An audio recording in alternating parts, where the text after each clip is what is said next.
बिस्मिल्लाहिर्रहमानिर्रहीम। नाज़रीन, मैं हूं आसिम नसीर और आप देख रहे हैं हमारा यूट्यूब चैनल आसिम सीरीज। नाज़रीन, मेरे साथ मौजूद है मशहूर और मारूफ एस्ट्रोलॉजर निम्रोलॉजिस्ट डॉक्टर मोहम्मद अली साहब, जिनका व्हाट्सएप नंबर हमारे स्क्रीन पर मौजूद है। अगर आपको रब्ता करना है तो नीचे दिए गए नंबर पर रब्ता कर सकते हैं। इसके अलावा जिसने अभी तक हमारे चैनल को सब्सक्राइब नहीं किया तो बराए मेहरबानी हमारे चैनल को सब्सक्राइब भी कर दें। अस्सलाम वालेकुम डॉक्टर साहब, क्या हाल है, कैसे हैं आप? वालेकुम सलाम जी। अल्लाह का शुक्र, आप ठीक हैं? अल्लाह ताला का बड़ा करम है डॉक्टर साहब।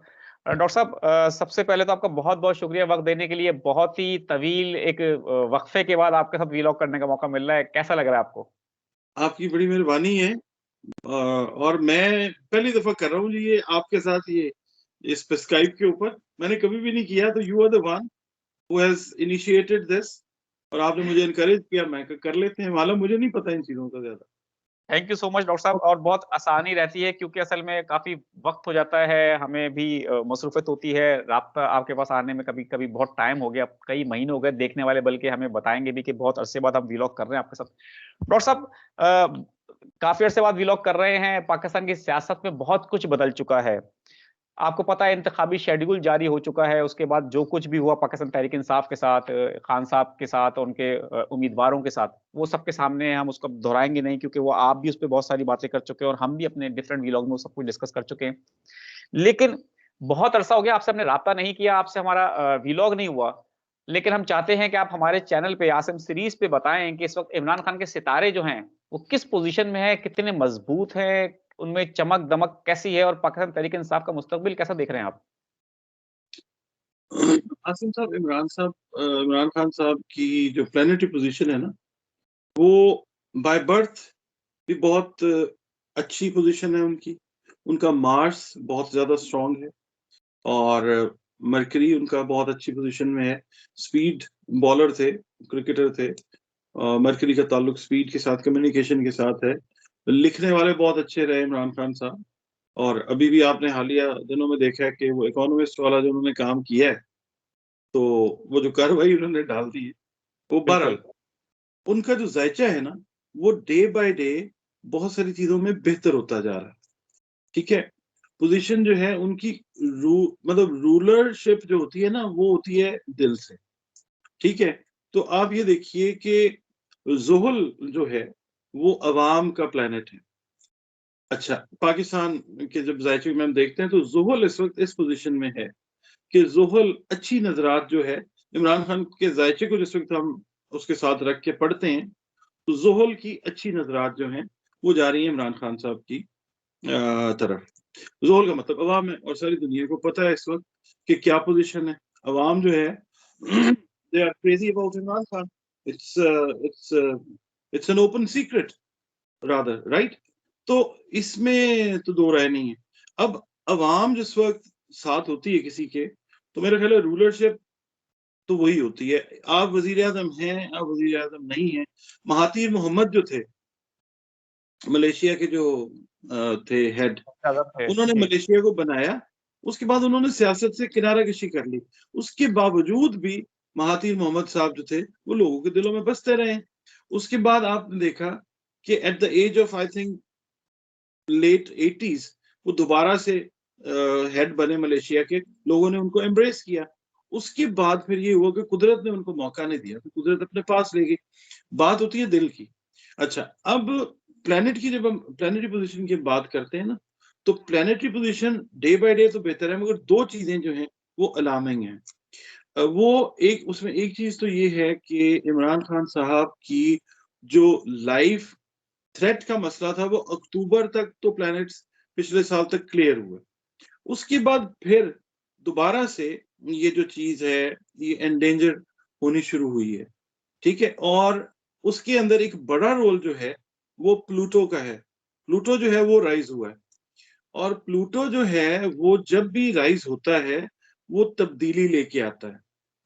बड़े पैमाने के ऊपर जो तब्दीली है ना, वो लेके आता है, ठीक है? मैं आपको मिसाल दे देता हूँ। फ्रेंच रेवोल्यूशन जब आया, तो 1778 से 1798 तक जो प्लूटो है, वो एक्वेरियस में रहा और फ्रांसीसी इनकलाब आया। अब दोबारा से प्लूटो जो है, वो 20 साल 19-20 साल के लिए एक्वेरियस में फिर आ गया। पिछले साल ये रहा है थोड़ी देर के लिए राइज़ हुआ, एक्वेरियस में आया, फिर ये रिवर्स चला गया कैप्रिकॉर्न में, उसके बाद अब ये दोबारा से प्रॉपर तरीके से राइज हुआ है। इसका इम्पैक्ट ये होता है आसिम साहब के तहजीब तमद्दुन, रहन सहन, सोसाइटी के अंदर चेंजेस, मेजर चेंजेस जो हैं, इसकी जो राइजिंग है वो लेके आती है। जो लोग डिप्राइव्ड होते हैं, सुप्रेस्ड होते हैं, वो ऊपर आते हैं। जो लोग अनड्यू वाले मामलात में होते हैं, पूरी दुनिया में हम ये इम्प्लीमेंट करते हैं, सिर्फ पाकिस्तान में नहीं, पूरी दुनिया की बात करते हैं।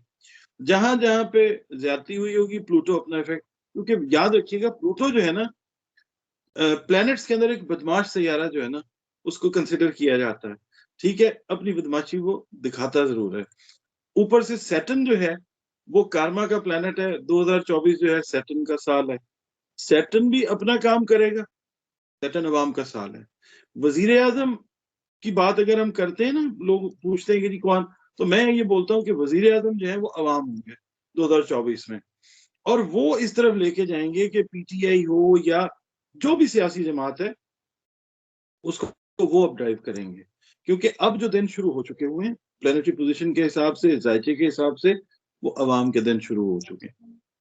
पीटीआई की बिल्कुल अगर हम ठीक। बात करते हैं तो पीटीआई जो है वो अभी तो बिखरी हुई है, मगर ये है कि जिस तरह से वो आपने पता नहीं मूवी वो देखी है, वो तार तार हो जाती है चीज और वो फिर दोबारा से इकट्ठी हो जाती है। ये इसकी रीजनरेशन, रीबर्थ का टाइम है। क्योंकि याद रखिएगा प्लूटो जो है वो रीबर्थ का प्लेनेट भी है। यानी कि जब तगैयर आता है, तबद्दुल आता है, तो फिर प्लूटो जो है अल्लाह ने उसकी ड्यूटी लगाई है कि वो चेंज लेके आता है। तो ये एक चेंज के प्रोसेस से गुजर रही है पीटीआई। ये फिर उठेंगे दोबारा 25 में, आप देखिएगा क्या होता है। बिल्कुल ठीक है। अच्छा सर, अब कहा ये जा रहा है कि उनके जो अपना पाकिस्तान तहरीक-ए-इंसाफ के जो अपना बानी चेयरमैन है, वो तो जेल में है। बैरिस्टर गौहर खान और अली ज़फ़र ने एक प्रेस कॉन्फ्रेंस की थी, उसमें उन्होंने कहा था कि हम इलेक्शन से पहले हो सकता है या इलेक्शन के फ़ौरी बाद हो सकता है कि हम पार्टी इंतखाबात दोबारा कराएँगे और बल्ले का निशान वापस लेंगे, ताकि हम बाद में जो हमारी जो रिज़र्व सीटें हैं, उनको हासिल कर सकें।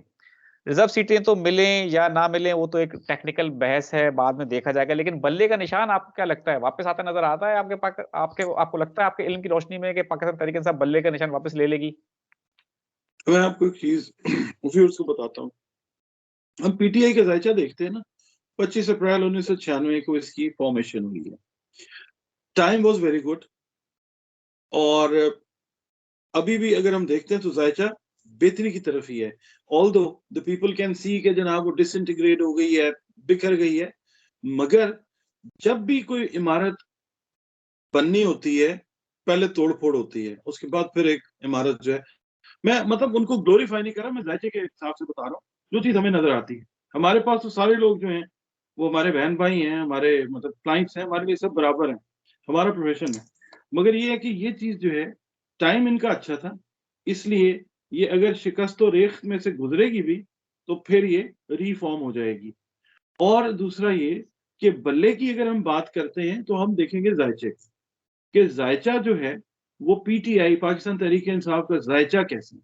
तो जायचा उनका जो है वो यही है कि चीजें उनकी इंटैक्ट रहेंगी, चाहे वो बल्ला हो, चाहे वो दही बल्ला हो। डॉक्टर साहब, बहुत दिनों बाद आपके साथ वीलॉग किया, लेकिन आपकी हिस्से-मज़ा आज भी उतनी ही अच्छी है, जितनी आपके साथ हमने 2 महीने पहले वीलॉग किया था जब थी। अच्छा डॉक्टर ये साहब। अब आपको मैं एक चीज बताता हूँ, सॉरी, इससे हटके जी। है। दुनिया में ना ये याद रखिए, जब भी आलमी जंगें हुई है ना, तो इंग्लिश लिटरेचर ने बहुत फ्लरिश किया है।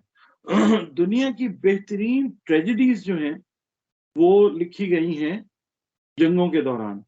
ये पक्की बात बता रहा हूँ आपको।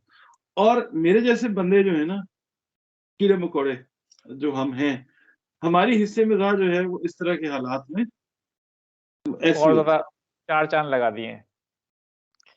बिल्कुल ठीक है।